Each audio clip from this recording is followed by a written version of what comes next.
you want to live off grid, for example, you need energy. You want farming systems, fuel systems, water systems, heating systems, and Bitcoin integrate. And we're seeing all the storytelling of this. Bitcoin integrates with all of those systems, but still connects us at the digital level. That if merchants understands their costs to produce things in Bitcoin, then they can lock those costs in and determine a price in which they'll sell things in Bitcoin. So it goes from producer to consumer in the unit of account aspect of things. I believe mining will be that accelerant that as the latest efficiency machines are deployed in warehouses at volume to economically mine, that a larger and ever increasing amount of majority of hash rate will be people that just want to heat their home, subsidize some of that energy cost and get paid Bitcoin for doing it. Thomas Edison and Henry Ford conceptualizing the idea of an energy-based currency to stop wars and debase gold as a monetary reserve. Is anyone that's wishing to take some step in life that knows is going to give them forward momentum, just do it. Just take that leap.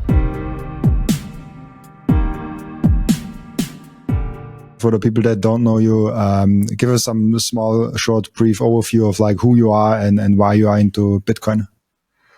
Where to begin? So I'll roll it all the way back. So my grandfather and my dad, they were both engineers. So I've always been around people that, have a precedence to wanting to pull things apart, questioning everything. And obviously I went in to study aerospace engineering at university. And whilst studying, here in England, our salaries for such an industry are very low. Just wanted more for myself, shall I say, or just the majority of people of a younger age, half your life grown up outside playing, the other half burying your head in a laptop or a games console, whatever it is. And I had my fair share of those two parts as well. And just throughout the journey of my life, I've very much wanted both more for myself, family, life, love, living. I love to travel as well. Interestingly, I visited El Salvador just before they went anything to do with Bitcoin, and so all of these sorts of things. And it's culminated that I wanted more for myself in university, and sort of truly dived into Bitcoin in 2017 as the starting point.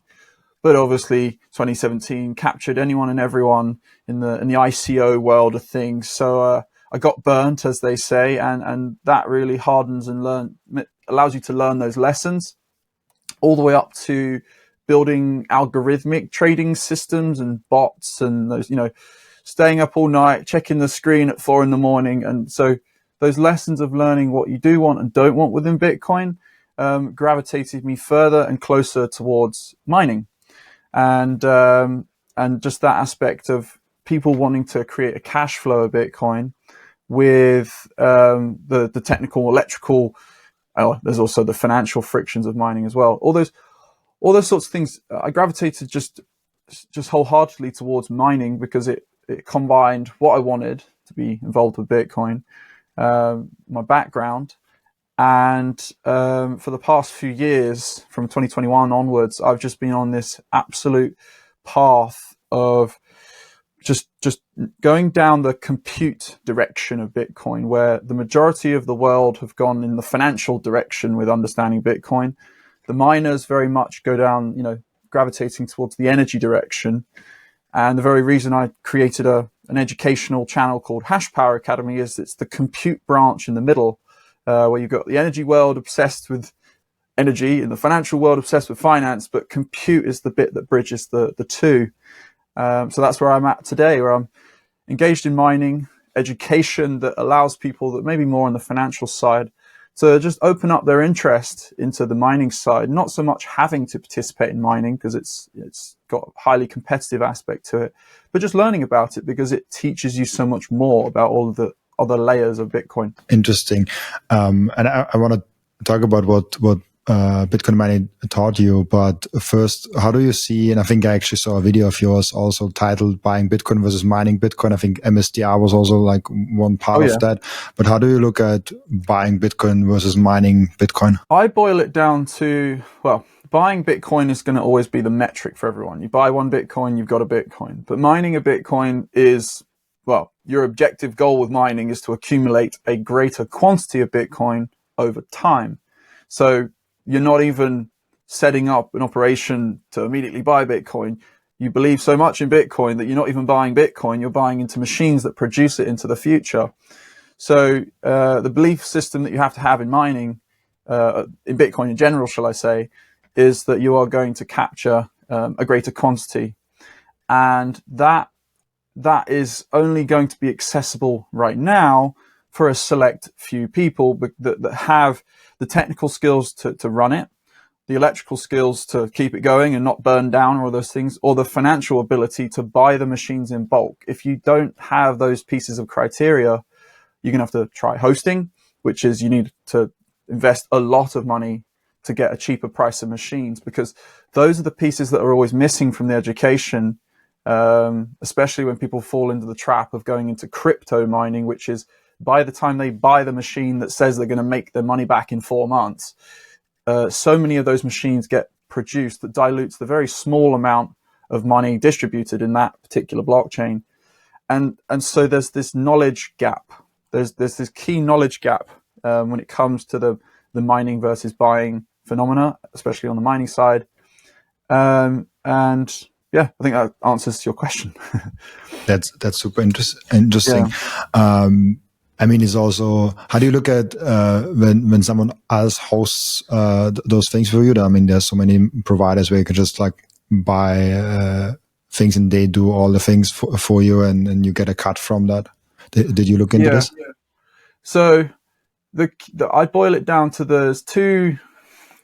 This is where the education comes in. You've got to know the current profitability of mining, the economics of the machines, the fragmented hardware market, where the closer to the producer, the cheaper the machine, price per terahash, the closer to consumption, which is there is a key difference between that computer in the USA, actively racked, hashing, power contract deployed. So there's a premium aspect versus that machine sitting in a box in a warehouse in Asia. And so there's just several lessons, and I've got the layers of Bitcoin behind me. But basically, you have to learn. It's cliche, but it boils down to energy, space, and time. You've got to know what your power rate is, how much hash rate you're buying, say per dollar amount, and over time what that profitability is into the future. And to get into hosted mining, yes, you can buy in with one machine with quite a few hosts, but there's premiums. You've also got the fact that some hosts put their, they are doing all of the operation for you, so they take a cut. And I would say just about any business within Bitcoin, put yourself in the business's shoes, understand how they make their money, because that will allow you clearer information how you're going to earn yours. So a lot of hosts put their costs of operation all into the price of power. Maybe they get the power at 5 cents and charge you 8 cents, and their margin is the 3 cent. And some other hosts, they offer a low power rate, but they'll take a percentage of your revenue, 5 or 10 or 20% even.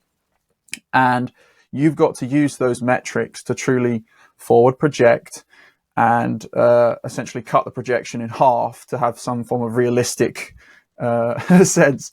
So, and don't ever overestimate. It makes me think I'm going to do a video on hosted mining economics actually, and those comparisons. But yeah. The last question on that topic: how much does the price play a role? I heard that if the price goes up rapidly, mining is actually better, and if it's kind of slowly getting up, buying would be better. Yeah, if you use the Moonboy numbers, if Bitcoin price were to go to 1 million, miners right now would be earning $1 per kilowatt hour, which if you're buying electricity at 5, 6, 7, 8 cents, you reach a point. It doesn't really matter at that point. But here's the thing, price can double, but the network hash rate and all the infrastructure, shipping, logistics, electrical switchgear, transfer, all of those, the physical constraints of hash rate doubling means that if price were to take off, because Bitcoin to dollar is that 21 million units versus the debt money system.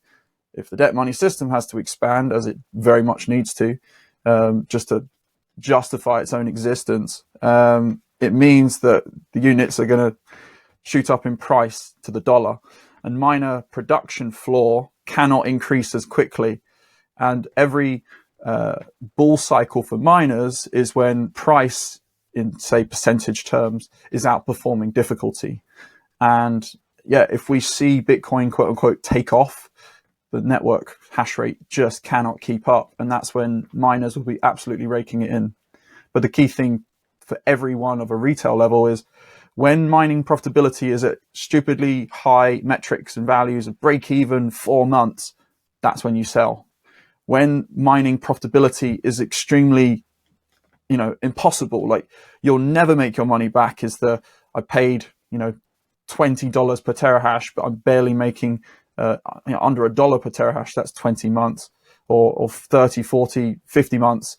When the mining profitability is absolutely dead, that's paradoxically the best time to buy machines. But it's the same with the trading psychology. When everyone's going one way, you've got to go the other. Super interesting. So I get from all that, and this was also my notion beforehand, most people will be just better off buying straight up Bitcoin and putting it in self-custody. Yes and no. What I think people keep resonating with, especially with some of the content I've talked about, is the long-term dream for me is to use Bitcoin mining as an accelerant to build out, shall we say, Bitcoin infrastructure. And what I mean by that is every part of Bitcoin has willing participants. The majority of people in Bitcoin right now, there's that active push for self-custody.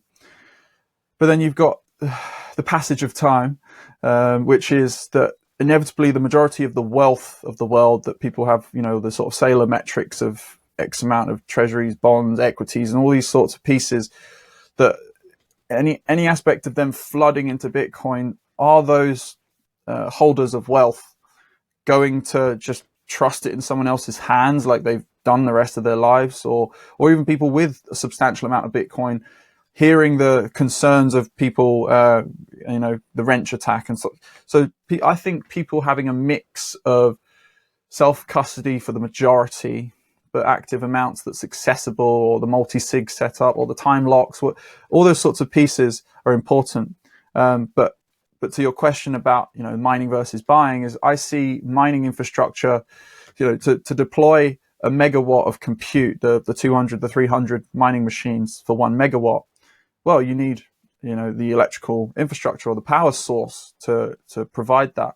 That doesn't have to be specifically just a data center in the middle of West Texas. It could also be the storytelling of gridless in Africa that are the large buyer of energy, the miners, justifies the continual build out for the large producer of energy. So you've got this energy circular economy at the base layer. And then the things I talk about, which is that block rewards set a price for electricity. And what that does is it's inevitable that, yes, you can see the dollar to Bitcoin exchange rate, but it also has a Bitcoin to kilowatt hour exchange rate. And that sets a price for energy that large buyer of energy will also sell it. They will relinquish their use of that power.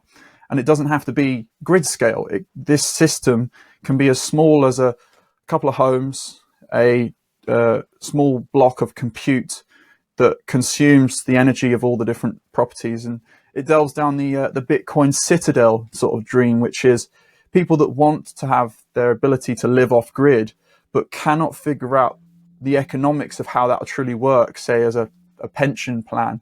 But if you want to live off grid, for example, you need energy, you want farming systems, fuel systems, water systems, heating systems, and Bitcoin integrates, and we're seeing all the storytelling of this, Bitcoin integrates with all of those systems, but still connects us at the digital level. And what I love to talk about is, because Bitcoin sets a price for energy, I believe that, say, a Bitcoin unit of account doesn't come from, what's my coffee merchant going to charge me in a quantity of Bitcoin? It's what's the coffee merchant's energy costs? Oh, well, that's priced in Bitcoin because kilowatt hours are priced in Bitcoin as of now, but that system hasn't fully built out yet. That if merchants understands their costs to produce things in Bitcoin, then they can lock those costs in and determine a price in which they'll sell things in Bitcoin. So it goes from producer to consumer in the unit of account aspect of things. When you take that to the people that want to live off grid, they're still connected to that same pricing system because Bitcoin sets a global price for energy.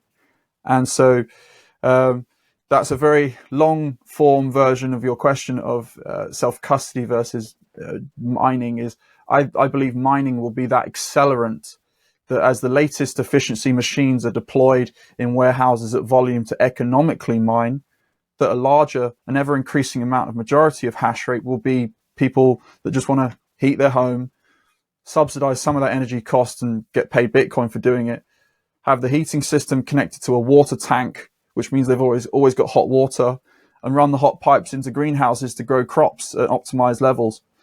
Those are all different like technical things, but as that becomes more plug and play, press a button, and mini miners are really starting that accelerant. Interesting. You also said in the beginning that Bitcoin mining taught you so much more than just the mining aspect. What did it teach you? Satoshi Nakamoto himself never went on a platform, never went on an exchange. He produced his Bitcoin with electricity. And interestingly enough, as a kid, I tried to mine Bitcoin in 2014, I think. Opened up my laptop, tried to connect to a mining pool with my laptop, so it wouldn't have made that much if it did. But I hadn't put the letter P for the password in. And so I slammed the lid in 2014 and obviously wished that I had I would have had the curiosity to learn about what it is and how it works. That boils me back to my first ever interaction, shall I say, with mining and the technical electrical side of Bitcoin. But the struggle is that the on-ramp for Bitcoin is always the financial lens for the large majority of people. I'm sure there's some, what if you take 100 Bitcoiners, how many of them came from a financial lens of understanding Bitcoin and that dollar comparison versus they were, saw someone mining and learned about it from them and just started mining and maybe came from the energy aspect. That if the majority come from finance, you start hitting the topics of blockchain and network hash rate and difficulty, and you go deeper and deeper and deeper and deeper. It just gets more technical, so that the group of people that learn about those things declines. But the key thing, I think, for anyone that, say, is a trader is when it drops, they want to know how much it drops. When it goes up, they want to know how much it increases. And I believe that the Bitcoin per kilowatt hour production floor determines a very interesting electricity to Bitcoin exchange rate that miners will buy power, produce and sell Bitcoin, or switch off and sell the power and, in a sense, buy a greater quantity, because if they're arbitraging both ways, it means that when price drops below production and we see hash rate come offline, if that hash rate is deployed on grids where they have access to selling the power and doing the arbitrage, it's essentially a natural buyer steps in. And so I think Satoshi himself referred to Bitcoin's value being its electricity cost to produce. But it's not like gold mining. Gold mining is X amount of cost of processing rock, $2,000 worth of rock processing to produce the $3,000, or whatever the value is right now, 3,000 ounce of gold. But you can't sell that rock for $3,000 at the equivalent value of the Bitcoin.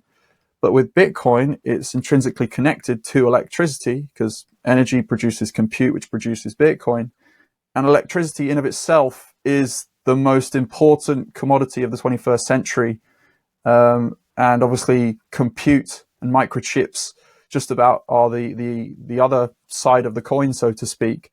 That I just took a trip up to Scotland, actually, and in the Highlands, middle of nowhere. But the 2/3 things that you could see driving down this road, and you got the electrical grid running past me on one side and telephone poles running the other. So it's like, it's just a no-brainer that the two most important networks of living in the 21st century is the electricity grid and the internet. And Bitcoin just creates a circular economy between those two with a fixed supply unit of money on top of that system. Wow. It sounds like it sounds like Bitcoin is almost more connected to nature than gold is, even though gold is like coming directly from nature, but Bitcoin is connected to energy, and energy is therefore really nicely connected to nature. Yeah, yeah. I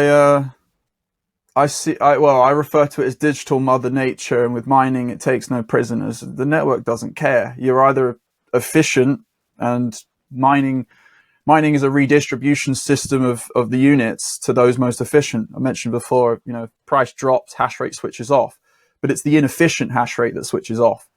So there are concerns right now, say for mining, which is if more mining comes offline, the security budget drops. It's, but the most efficient miners stay online and then get paid more.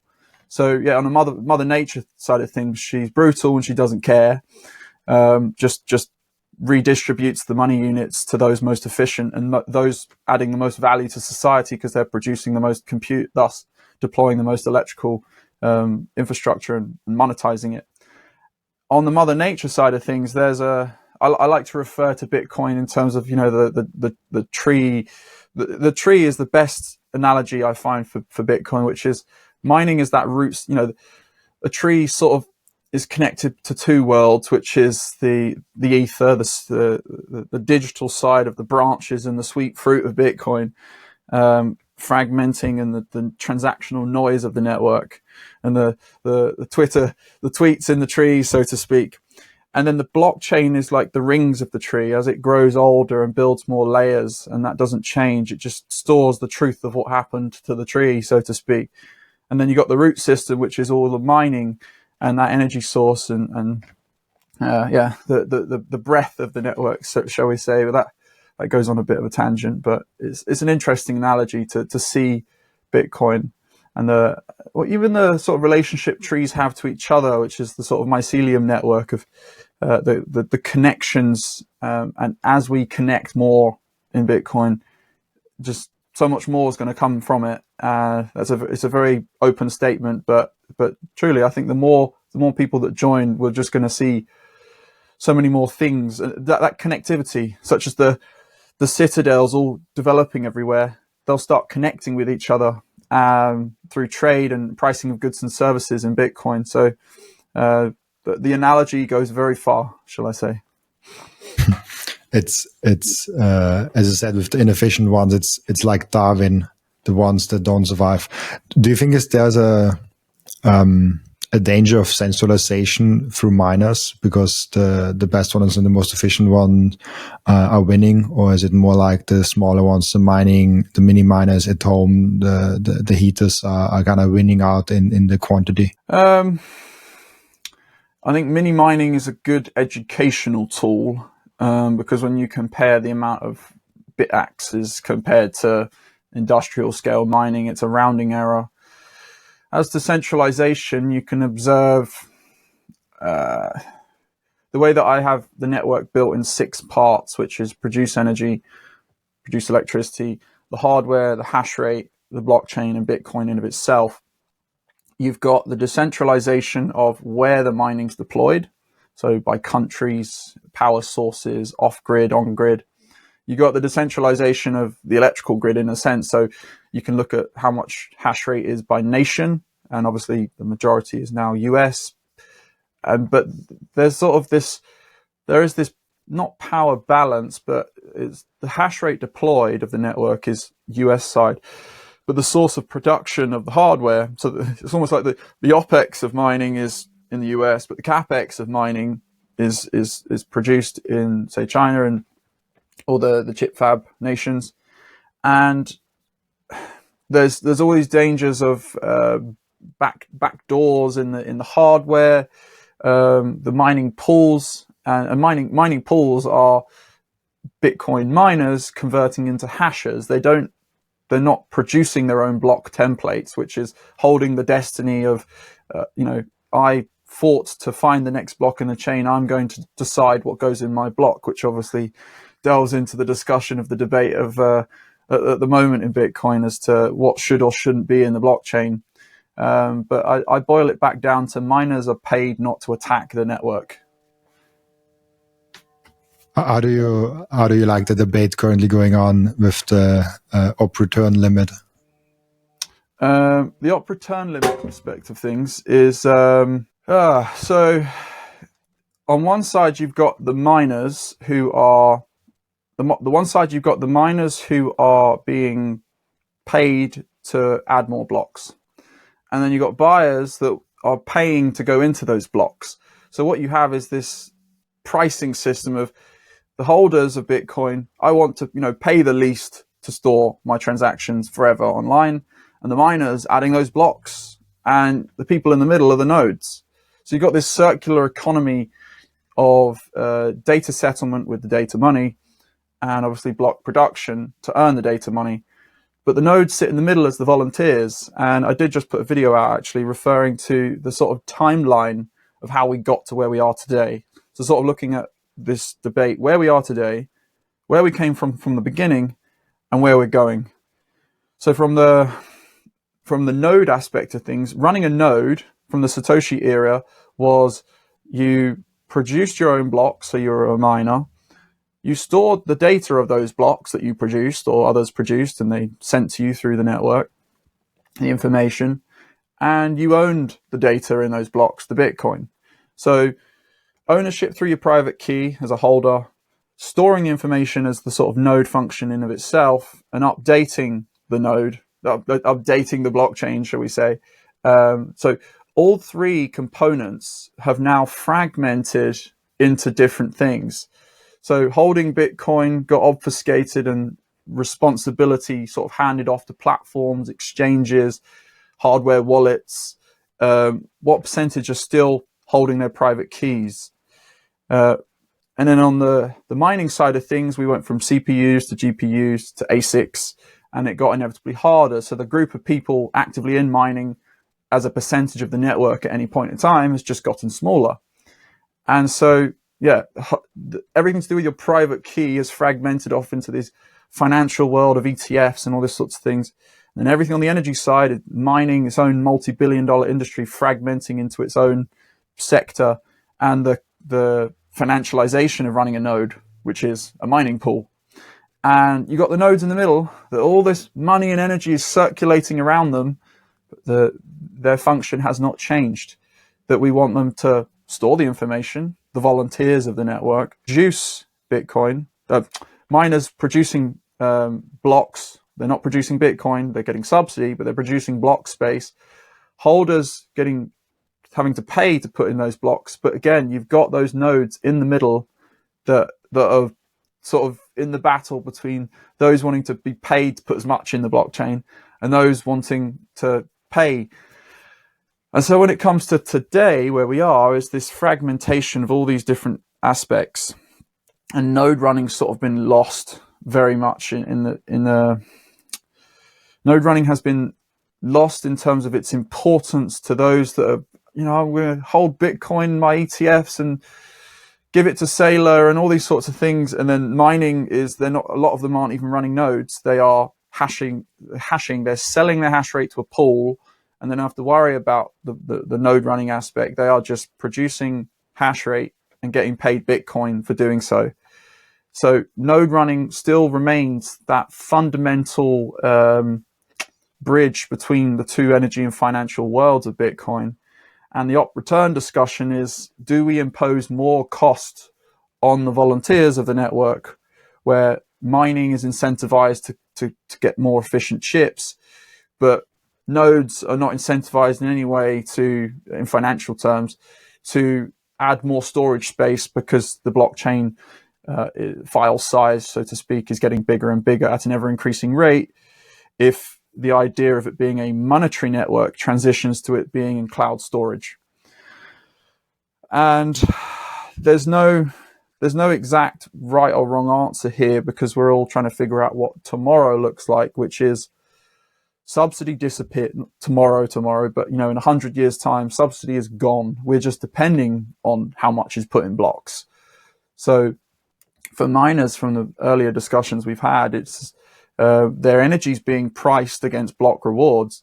So if block rewards are purely fees, the value of their energy is the fee market. Essentially, the fee market is the data settlement against their energy consumption, which also sets the value of Bitcoin in electricity terms. That if fees are really low, Bitcoin buys more energy from the miners, paradoxically. So with the fee rate low, the purchasing power, the amount of electricity you can buy with your Bitcoin, really increases. But if the fee rate is really high, miners are earning more Bitcoin for their energy use.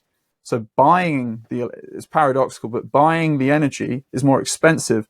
So Bitcoin transitions us away from a debt-based monetary system that has interest rates to determine the value of money and the cost of capital to borrow debt, and transitions us to an energy-based monetary system where the value of energy is the price of energy rises and falls in correlation to the fee market, which is an interesting way to see it, where at the peak of the bull market, where fees would be out of control, energy inputs would be more expensive because miners are earning more, so they'll rather monetize through the network versus selling it locally at a higher price in terms of Bitcoin. So that's where I see us in the future. Now, as to today, if blocks are empty and there's a capacity aspect, that if there's already the 1 to 4 megabyte aspect of storage, if that's empty, that velocity of fees and energy circulating in the network is less, and the more circulation between these two worlds, the more hash rates deployed, which more energy infrastructure is deployed, which is that physical side. But again, the nodes in the middle are fronting all of this cost in terms of the data side. I see that sort of resurgence of all three functions of mining, running a node, and holding your own private keys, your Bitcoin. If we reconnect those three like it used to be, so to speak, back in the day, I think if both three sectors sort of had more interconnection, I think, I honestly think that there'll be more nodes if people are actively participated in all three, because there's a lot of people, I'm sure, they've bought a mini miner and they go, oh, now I want to run my own node connected to my mini miner into my own wallet, and they're connected to all three functions again. So that's education, truly, is the solution. I didn't answer your question as to what I think of the op return thing. I wouldn't say my knowledge in the deep blockchain technicals are fully there. I'm just sort of using my knowledge of the understanding of how the different layers of energy, compute, and finance interconnect, and what that looks like in the future. One argument could be that if blocks are empty, the way the difficulty adjustment is a regulator for, if there's more blocks, raise the difficulty. Could the difficulty adjustment be a regulator for the amount of arbitrary data that goes in the blockchain by the nodes observing how empty or full blocks are, and raising or increasing and decreasing the arbitrary data limit, so that if blocks are empty, but it still delves into that sort of discussion of, is it strictly monetary, or is it to be, what price would you pay, what price should you pay to store information online forever, that's what the nodes offer, but they're not paid to do it. But if a lot of nodes were mining, running a node, and holding Bitcoin, they have a justification to continually buy more storage space because they're mining and they're holding their Bitcoin as well. Doesn't quite give you an answer, I don't think, but it's just, I'm trying to look in the future, trying to look in the past, and find some sense of where we are today. Let's take a break for a moment and appreciate the beauty that Coin Vigilante has made with the Bitcoin watches. Those watches are the most amazing, the most elegant way of showing that you are a true Bitcoiner. And Coin Vigilante just dropped a completely new and amazing Genesis edition of their watch collections. You have the date of the first ever mined Bitcoin block in there. And of course also the block height and which epoch we are currently in. I love the level of detail they put in this masterpiece. Make sure to check out those amazing Coin Vigilante timepieces down in the descriptions. I love those watches so much. And now if you have Bitcoin, I really do hope that you don't have it on exchange. But if you do have it on exchange, I have two ways for you to deal with that. The first way is you put it on a hardware wallet. That's the entry for you to get into the self-custody game. I recommend BitBox, Bitcoin only edition for that. It's a super simple and secure way. And if you check out the link in the description, you even get 5% off if you use the code Robin. And the second way is the Bitcoin Way. The Bitcoin Way is your all-in partner in terms of how to get the most out of your sovereignty. They will personalize for you a self-custody setup that is perfect for your individual situation. They will show you how you can secure your own devices. Securing your Bitcoin is not enough. You also have to keep all your devices secure. One topic that is overlooked often is the inheritance plan. What happens with your Bitcoin once you are no longer here? Do you have a plan for that in place already? And last but not least, if you're in jurisdictions where you don't feel safe, it's better to get a plan B. For all that, head over to thebitcoinway.com/Robin to get a 30-minute free call. And just a quick side note, I will be for the first time ever speaking at the Bitcoin Prague event in June. It will be absolutely legendary and I'm really looking forward to seeing all of you there. You can get your ticket in the link down in the description of Bitcoin Prague, and very important, use code Robin to get 10% off your ticket. I'm really looking forward seeing you there. Yeah, it's a hard one. I also haven't fully grasped where I and we should stand these days. For me, with every change in the Bitcoin network, it should always be the arguments on why we should change something should be extraordinary good. So the status quo should be defended as good as possible, and any change should have a really good argument why we should change that. That's because I think Bitcoin doesn't live from constant change in the network and the base layer. It lives from because we can rely on it, because it's a reliable system and we can trust it for the next 100,000, maybe even more than thousands of years. So every change for me is like we need to find a really good reason why we do this, because as most software developers know, you change a little bit here and all of a sudden there's somewhere else a problem popping up. For me, it's just like, is there a good enough reason to actually change that? I haven't heard one, but I'm also not as good in deep in there. And I also haven't researched really deeply yet.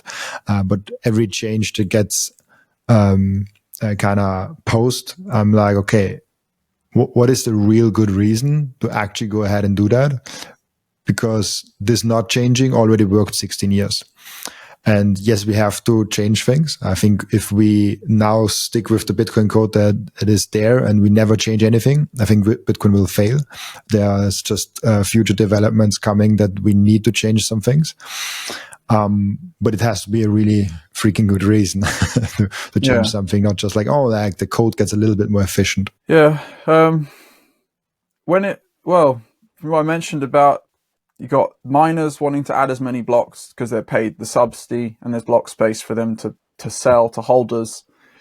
You've also got the aspect of holders wanting that fee rate to be as low as possible because it means more sovereignty and more access to block space, because you can compare every UTXO, every quantity of Bitcoin in a wallet versus the fee rate. And if the fee rate's higher than the quantity, that Bitcoin becomes not null and void, but spending it is nonsensical.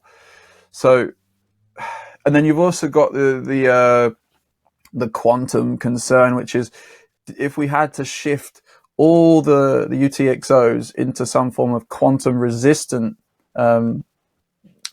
UTXO wallet account, whatever it is, you've got to move the entirety of all the information through a throughput that's very, very small. It would take tens of years just to move all the Bitcoin into more quantum resistant wallets. At that point, the inevitable task there would that all wallets, the majority of large holders will be able to shift through, but smaller holders maybe not. But obviously there's a lot bigger problems in society of other sorts of systems, such as nuclear launch codes and all those sorts of things that would probably be people trying to not access, but there's all different. It's all looking into the future, looking in the past, where we are today. But again, I think what sustains that decentralization is the cost to run a node. The cost imperative is keep it down, because we want that duplication of the number of nodes, because one person stores the truth. That's centralized. If 1,000, 10,000, 100,000 all have that same copy of that same file, we're not all operating with abstractions. We've all got a shared reality to coordinate society on. We've seen the degradation when the quality of money declines. We're at the end of the debt money system, in my view, and transitioning us onto this new energy money system. The settlement layer is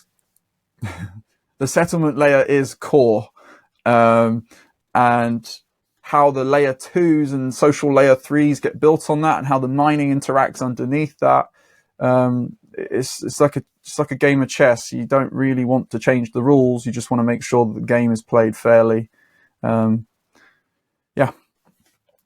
That is very true. Do you feel like there's a sufficient amount of active full node runners that look over the network? I haven't looked so deeply right now into the sort of. I know there's people, places, and things that measure the sorts of the size of, if it's the prune node, partial node, all sorts of things. So I'm not too familiar in that department. But again, I think if people are, if learners of Bitcoin are engaging with these smaller components of the network, which is a mini miner, hardware wallet, read, write, and own. If you're writing in the blockchain with hash rate, going into oceans, so having your own block templates, in a sense, it's very niche and small amounts, but it's the effort. The storing of your own data, running your own node, even adding Lightning to that if you want to go that direction, and then holding your own private keys. That engagement of people to sort of step back from the digital noise of everything in this world right now, hyper consumption society, and want to be more physically engaged, and also teaching kids, if we're it's always go to the youth, teach them how to, oh look, this is a mini miner, plug it into the power, connect it to the Wi-Fi, oh look, we're connected to this pool, and look, I've connected it through a Lightning layer 2 Lightning wallet. Oh look, so we're consuming energy. Oh, it's making this thing called hash rate, and then it's flowing Bitcoin to a wallet. These sorts of pieces connect it all together. Otherwise, we're just lost in this soup of all these different technical topics in all different areas.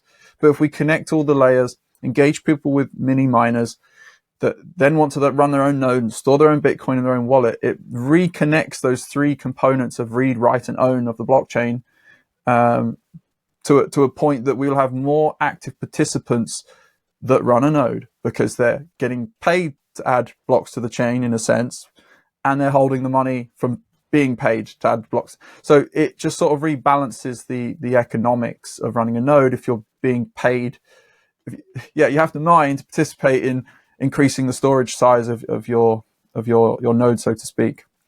That's the only way to introduce an economic incentive without miners in of themselves being paid to do so, which is not what we want, because someone would spin up loads and loads and loads of versions of nodes if there was some form of economic incentive to do so. That's where the compute aspect comes in.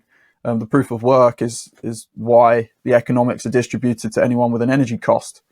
So if there's someone involved in having an energy cost with compute, running their own node, storing the data, and earning the Bitcoin, and if that circular system of 3 people is down to each individual, we'll have a lot more nodes because they've got the money to continually scale out how much storage space they need. But you can compare it to, say, Solana, that's like 300 terabytes to run a node, to run a full archival node for Solana, the centralized blockchain that pauses, which is it's absurd that only a handful of large databases, data centers will be running that database, and it just means that everyday people that just go crypto and trade nonsensical coins and tokens, they're not engaged in those fundamentals. So they're just gravitating towards a digital version of the very system we already have today with the debt money system. Bitcoin requires people to gravitate towards sovereignty and self-sufficiency, and that goes through all the layers. I love your framing, or like your description of there is the debt money system and then there's the energy money system. I love that, because we always say like, oh, sound money and fiat money, but then you have to like explain that, and debt money system and energy money system. At least for me, it feels more tangible, the description of that. So it makes for me, at least for me, a little bit more sense.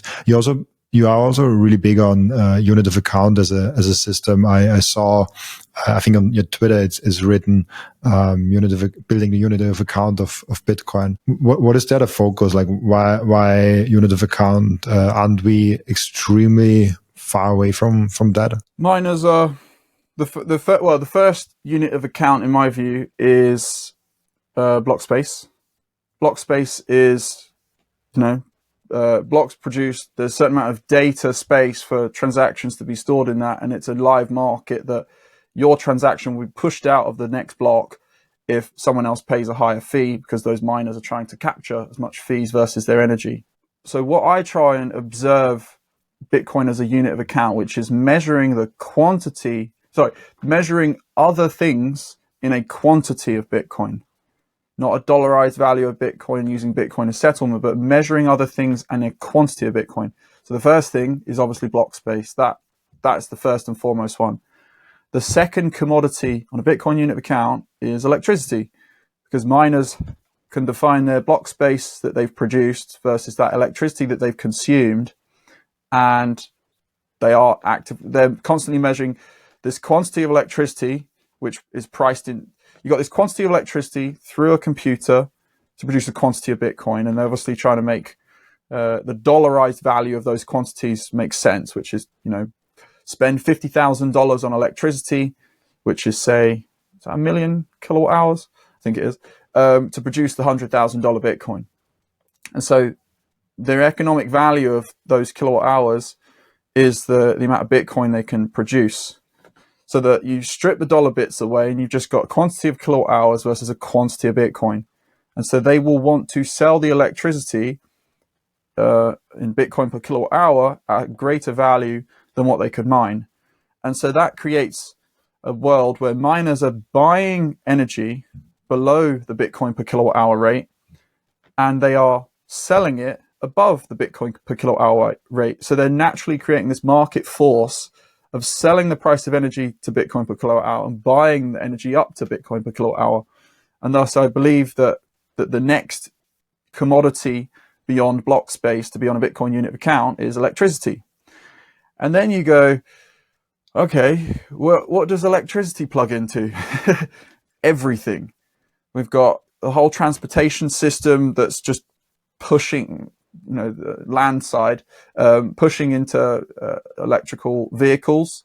So I do believe there'll be a point that you pull up to the, in American, gas station, not anymore, and you'll see Bitcoin per kilowatt hour as that rate, because now think of the businesses that operate in such a space, that you've got people running an electric car charging electric station, and their business is to sell electricity, that they buy it from the grid at volume, wholesale, and sell it to cars coming in retail. And obviously the subsidies from the governments are messing up that economics, that these are industries that we do want, because there's going to be people that want electric cars and the volume of cars.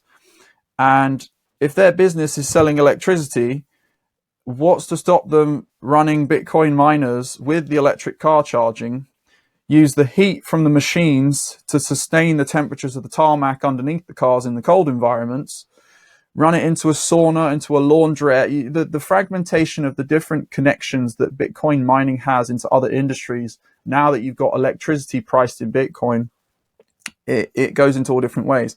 But if they now are observing, okay, we can sell electricity to cars coming in to charge, and also these computers that turn it into money, they will want to sell the power at the same rate or slightly higher than what they can turn into Bitcoin.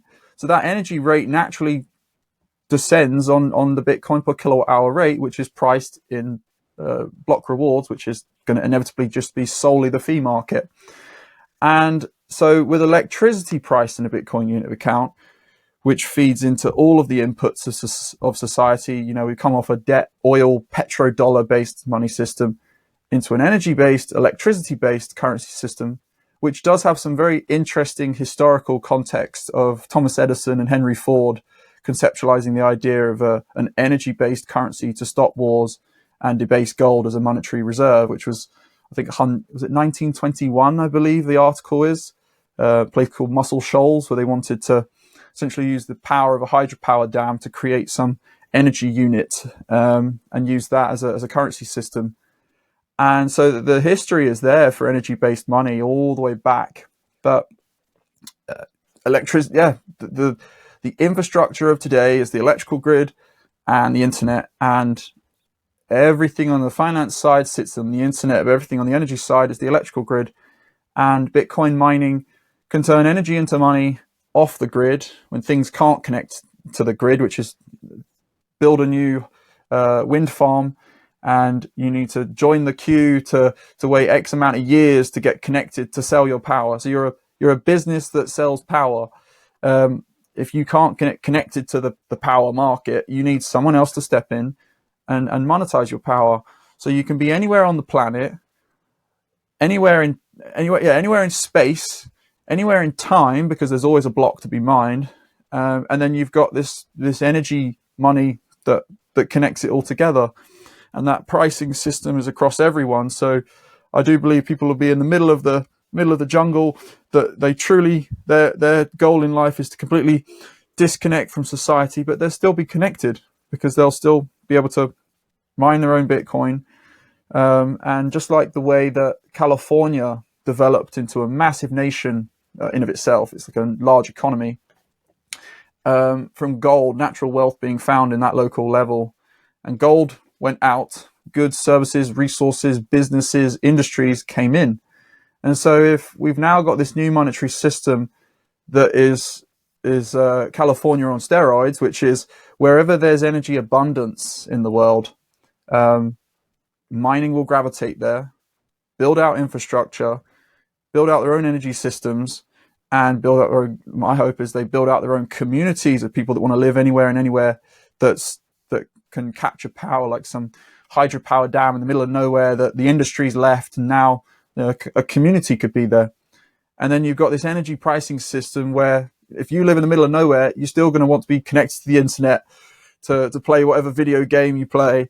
You still want to participate with society, which is money needs to go in one direction from your local place that you've produced it with your mining, and goods and services come to you. So we've got established logistics and supply chains for everything. And now we have a form of digital hard global money that enemies can trade. And it just solves it all. It's a pricing system, and it democratizes that pricing system as well, because if more hash rate joins, the more electricity your Bitcoin buys. So there's a few pieces to it, but I'll try and keep it simple. It was very good explained. And the question I always ask, and I'm 100% with you that we will get to that point where Bitcoin is a unit account of basically everything, and you do a really good job in explaining why and how this whole thing works. What do you think is the implication of that when we have now a base money that is deflationary or disinflationary in nature and not inflationary. People seem to be so focused already on, oh, I get a salary increase every year. Oh, the food gets more costly every year. What if this whole thing flips where you might get salary decreases every year, but still have more purchasing power because your salary decreases slower than your banana costs? Huh.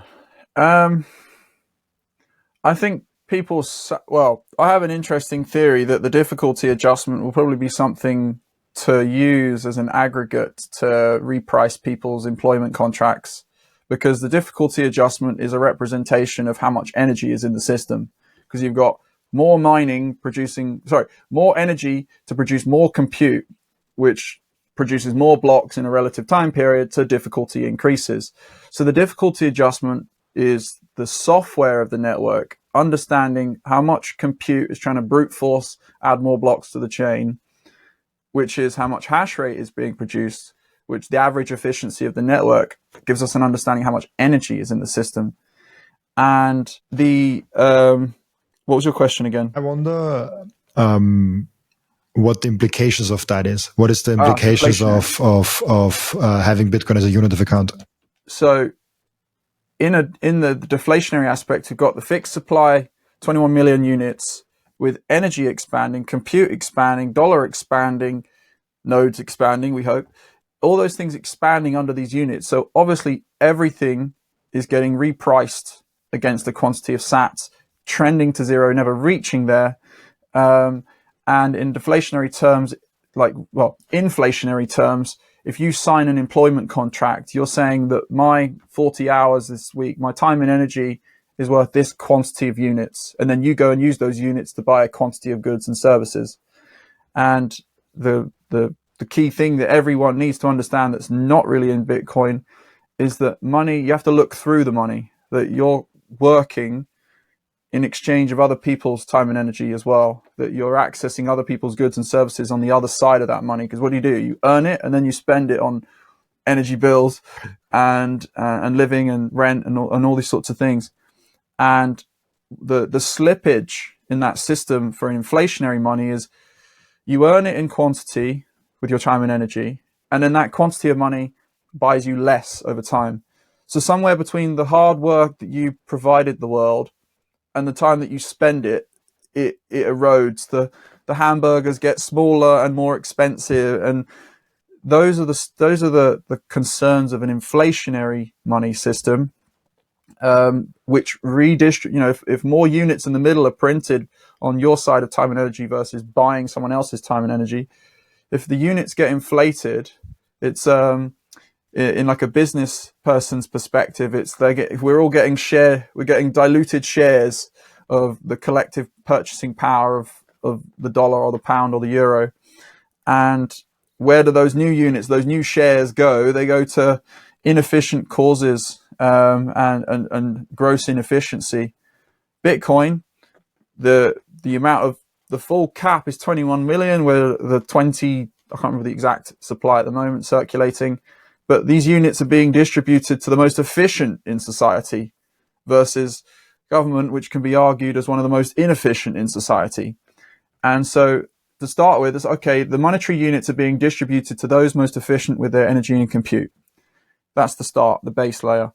And then people are buying it at $1 to Bitcoin exchange rates. That's the Bitcoin price is essentially a clear comparison between the two systems.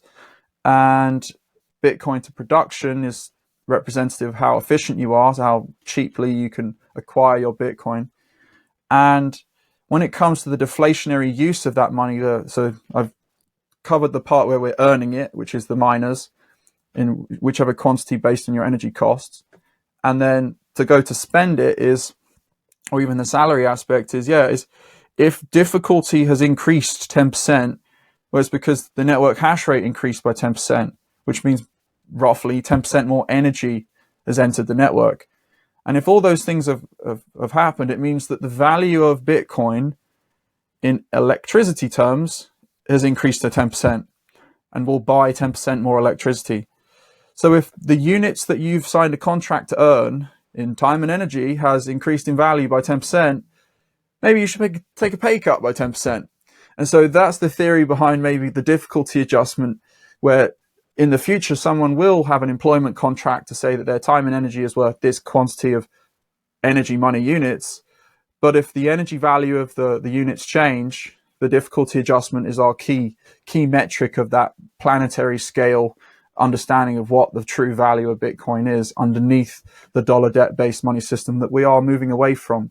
So everything to do with unit of account has to address the fundamentals of Bitcoin, and obviously the difficulty adjustment is the key regulator there. It makes a lot of sense, and I love your explanations, man. It's very unique how you go about and tell me things. I could be right, I could be wrong, but I just look beyond anything with a dollar in it. That's not fundamental. You have to go deeper, and I'm trying to ensure that the education addresses that, where we do understand, even with the initial discussions of op return, is what happened in the past, where we are at today, and where are we going in the future. And we can understand subsidy disappears, so it's the fee rate of blocks. Blocks smaller, bigger, well, that imposes costs on the nodes. But miners have more block space to sell, but we don't want too much power to the miners, because you mentioned the centralization aspects. We have this delicate dance of these three core groups that are mostly the same person, but there is this sort of fragmentation where there's a large group of people just sitting on piles of Bitcoin, but they're not actively participated in the network. On the flip side, the more Bitcoin that's being held and not circulated and settled in blocks. So if 99% of Bitcoin sat in wallets and never moved, there's only 1% in relative terms being priced against all the energy of the network, which reprices the 99% against all of that energy in much greater quantity. But if it doesn't, the circulation has to sustain, but too much circulation and everything gets expensive, and not enough circulation, and it's just this interplay of energy and finance that's truly sort of made me obsessed with hash power. And all I can do is push out education with what I know is fundamental, and also understand where I could be right, where I could be wrong, I don't know. But at least push out good knowledge, because I've sat on these ideas for a good year, and it's not to say I was going to talk about them and then have I don't know. Everything you want is on the other side of fear is a valuable quote that I think people should live by. That if you want to speak on things, speak about it. If you're waiting on someone to call you, just call them. If they don't, fool you once, fool you twice. But there's all with Bitcoin. There's just so much looking at every aspect of questioning everything, but it truly has to come back down to the individual. I love the message of the things you want is beyond the wall of fear, basically. Yeah. Just to give maybe you context, I talked about it already sometimes on the podcast. I was in school so bad that I almost failed in German, and I failed in English in German school. So I had to repeat a class there, and not when I was like 12, but when I was like 17 years old. So it was not that early. And then I had an extreme amount of fear for any presentation. Like I got red up the chin, and ever since then, I think like 18 or 19, I realized that it would be really bad for me in my life if I keep having that fear. And I learned that just going a little bit in that fear helps to decrease that fear from that. And the podcast is just a product of me trying the best to deal with that fear. Yeah. And funny enough, now I earn my money just by speaking about Bitcoin. So the thing that I was most afraid of like 18, 17 years old is now the thing that earns me money. So I don't know, maybe this is a small context to what you said. That's amazing. And I think one of the key takeaways in terms of even Bitcoin in of itself is just the paradox that I've definitely had a few presentations where the stomach goes into a knot, but I've always, I think I've been sort of quite paradoxical in the sense of that when your stomach's in turmoil about something that you're about to do that you know is right to do, such as a presentation, you want to do well, you want to get a good grade, whatever it is. When you get that worrisome feeling in your stomach about doing something right, you just have to do it. And yeah, everything you want's on the other side of fear. It's truly, it comes down to that, because we live in a society where certain events of health and those sorts of things that happened, let's say 5 years ago, they've created this society that has ever buried their head in the internet in a large scale. There's always people that go out and live their lives, say on the physical side of things, but there's a lot of people that are just black boxed and live their life in a very digital, so connected but disconnected way. And so all I can say is anyone that's wishing to take some step in life that knows is going to give them forward momentum, just do it. Just take that leap. 100%. Yeah. I agree with you. We have one question that I asked each and every one of my guests, and the question is, what can we learn from you besides Bitcoin?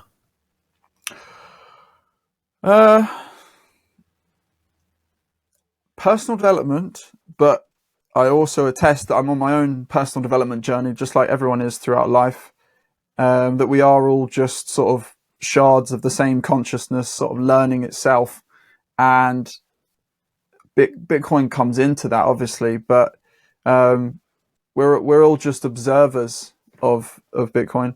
When it comes to the sort of personal development side, I've been surrounded by people that value health, fitness, well-being, yoga, and anything that is trying to create alignment for people in life, which is the fiat money system has created this gross distortion of people's actions and consequences.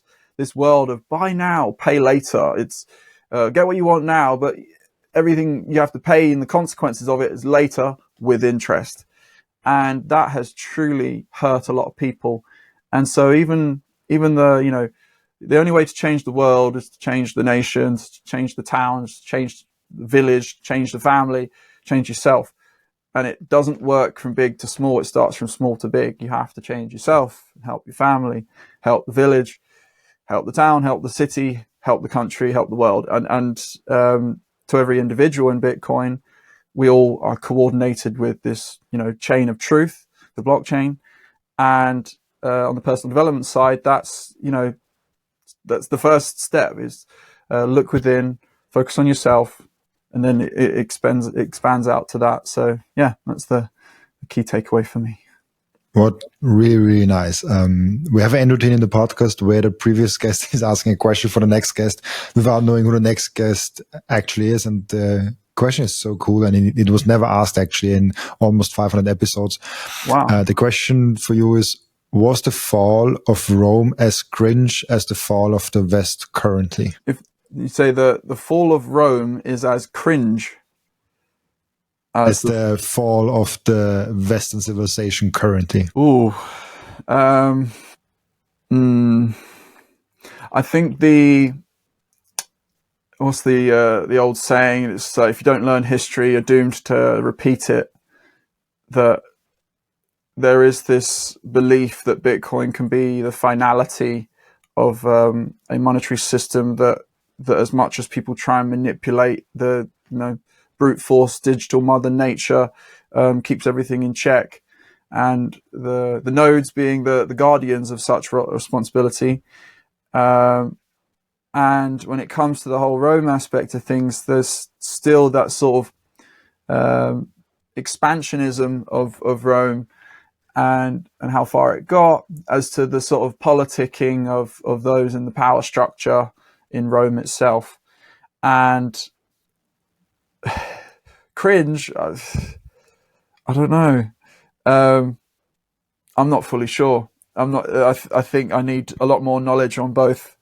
But the key thing is that I think those that have studied the fall of Rome and even to the societal degradation that we see today. Obsessions with gender, obsessions with throwing money and the culture, the music, the everything. I think societal rot just gets shown in everything, and that's why you go to the fundamentals and look for the root causes of things. And I've very much concluded, as an engineer who, as a job role, I went into risk management. So it's just understanding how systems break. And we just see a society right now that's just continually breaking, eroding, giving you less, but requiring more. And all that misalignment starts with one thing and one thing only. And it's our unit of measure for everything in life and love and living is broken. Debt-based money is broken, and we need to fix it. So, yeah.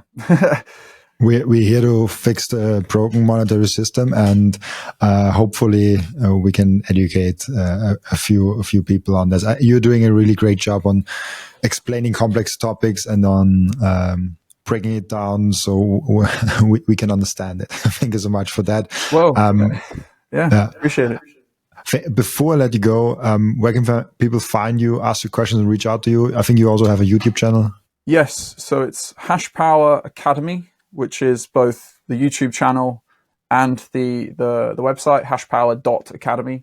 There is a free course where anything and everything to do with Bitcoin is all this jumbled mess of topics, and I spent an entire summer trying to just put them in order from the watts that we produce from all different power sources, to electrical grid, to the hardware, to the hash rate, to the blockchain, to the Bitcoin taught as money last. Free course. And then I also have a business arm, which is terahash.finance, which I'll talk about at another time. But yes, that's it. Terahash.finance. Has this something to do with the Terahash in Germany, the company? Interestingly, no.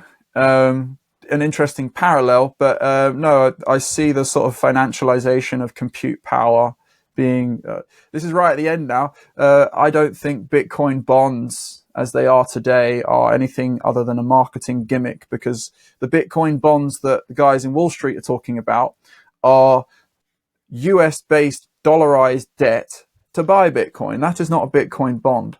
A Bitcoin bond is the forward delivery of Bitcoin in the future. What provides that? It's hash rate. And so the financialization of hash rate goes into all different sorts of assets and commodification of it, financialization of it, which is, I feel like that Bitcoin's banking system is obviously the miners, but there's other interesting things, contracts, even a carbon credit. So sort of, just the way that I teach Bitcoin isn't just education, but it's also where I've built a knowledge of all the mathematical and physical, the maths and physics of Bitcoin, interconnecting multiple different commodities all together, and then building a financial architecture on top of that and producing actual Bitcoin bonds, not the garbage that Wall Street's trying to promote right now. But yeah, really topic cool. For another day. You wouldn't believe how many different topics I had in my mind today of talking, and I didn't even touch a little bit. So I think we have room for a second, third, and fourth round on the podcast with you. Thank you so much for being on, and also thank you so much for everyone that is watching and listening, for joining us today. As always, I'll be back tomorrow with another episode. Bye bye.